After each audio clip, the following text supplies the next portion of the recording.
Minhas senhoras e meus senhores, o acordo de independência celebrado entre o governo português e o PAIGC, a 19 de dezembro de 1974, em Lisboa, abriu caminho à criação de um governo de transição constituído por um alto comissário com a categoria de primeiro-ministro que presidia e 2 ministros nomeados pelo Presidente da República Portuguesa e mais 3 ministros nomeados por indicação do PAIGC.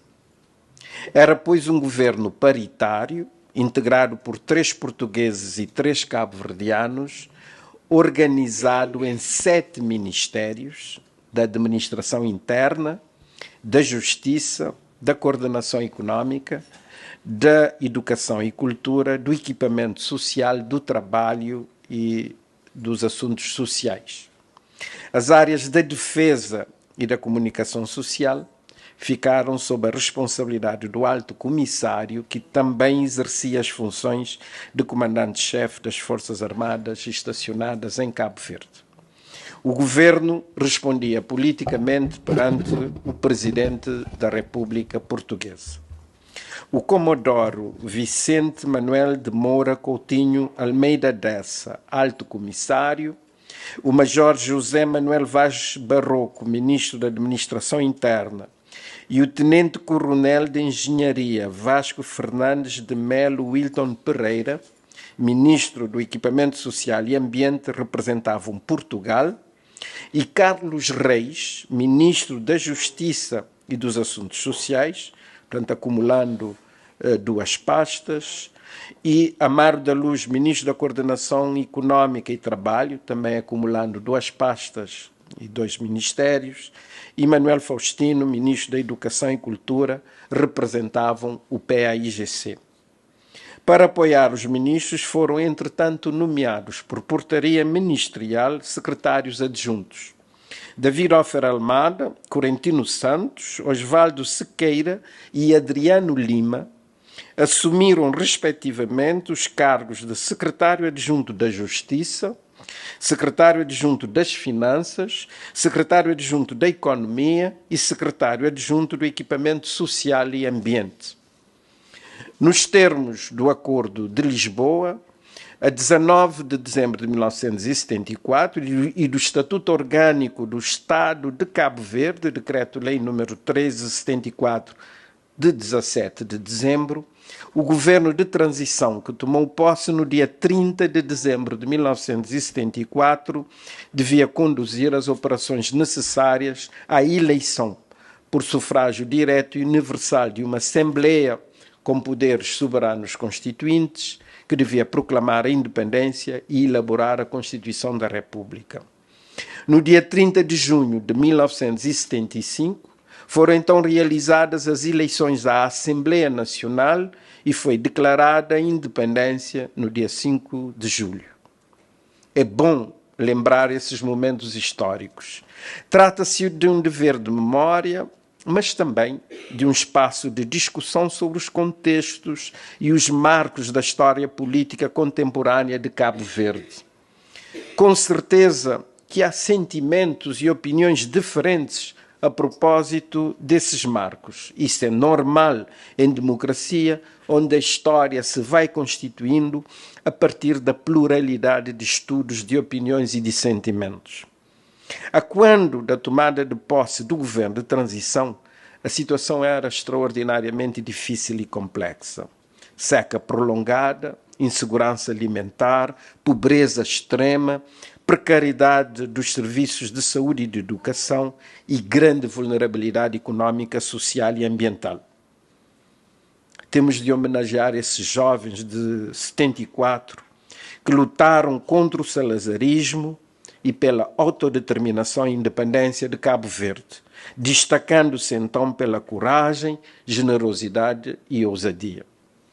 Temos a felicidade de ter entre nós 2 dos 3 ministros do governo de transição e exercendo atualmente amplas atividades cívicas que têm contribuído para a educação cidadã. Carlos Reis também foi membro do primeiro governo de Cabo Verde no pós-independência, como ministro da Educação, Cultura, Juventude e Desportos, e exerceu as funções de ministro adjunto do primeiro-ministro, com residência em São Vicente, e de embaixador de Cabo Verde em Lisboa, com jurisdição em vários outros países europeus. Manuel Faustino foi também ministro da Saúde e Assuntos Sociais do primeiro governo pós-independência, ministro da Educação e Cultura no primeiro governo da Segunda República e chefe da Casa Civil do Presidente da República de 2011 a 2021.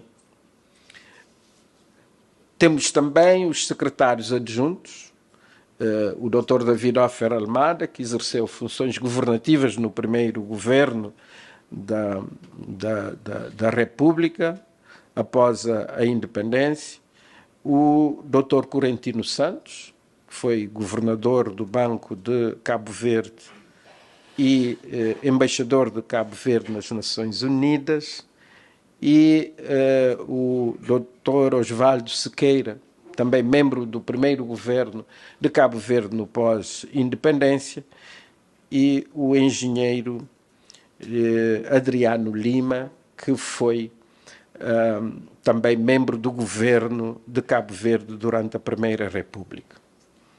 O percurso dos dirigentes políticos em Cabo Verde dá-nos a verdadeira dimensão da riqueza e da exemplaridade do processo de desenvolvimento político e institucional do nosso país desde a independência. 1975 era, para este arquipélago, tempo de emergência nacional.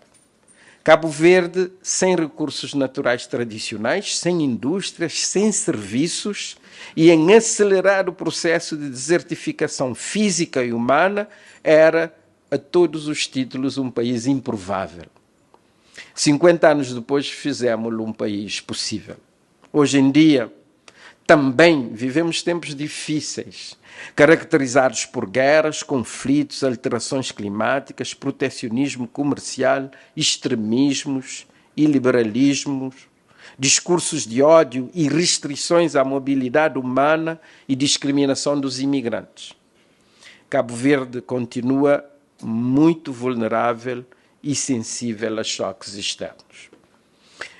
Em 1975, mobilizamos o país para a construção nacional. Agora é tempo de arrepiar de novo a juventude, de mobilizar todas as cabo-verdianas e os cabo-verdianos para os reptos destes tempos pós-modernos. Só num quadro de diálogo e de unidade poderemos responder com sucesso às interpelações do presente.